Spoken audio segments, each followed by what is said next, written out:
it's cooking time. Minsan nakakalimutan ko talaga sasabihin ko, no?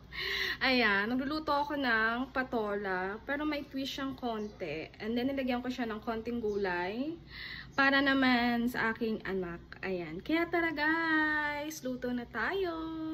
Ready na tayo. Meron ako dyang sibuyas, bawang. Ayan, sinutay ko lang siya dyan. And then, sinunod ko na siya dyan yung aking shrimp. Na-divine ko na siya, nalinis ko na siya. At marami ako dyang ulo guys kasi gusto ko malasa. Yan, mamaya pipiga-pigain ko yan ng konti dyan para malasa yung ating gulay, ang ating sabaw. Ayan. Pwede kayong maglagay dito ng pampalasa or anong mang gusto nyong idagdag.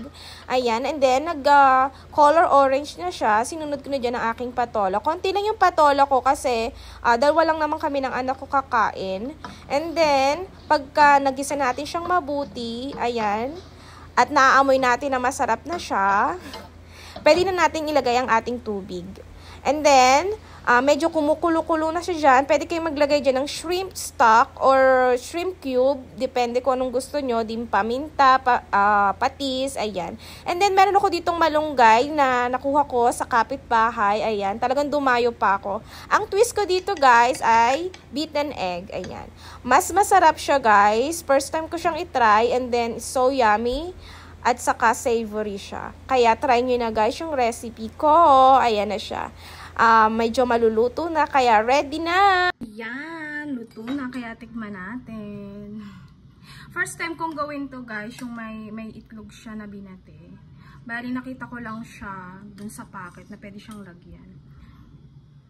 Ito siya.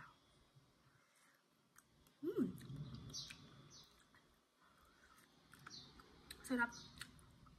Masarap pala siya. Healthy pa.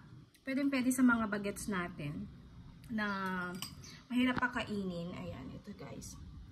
Ito yung miswa niya.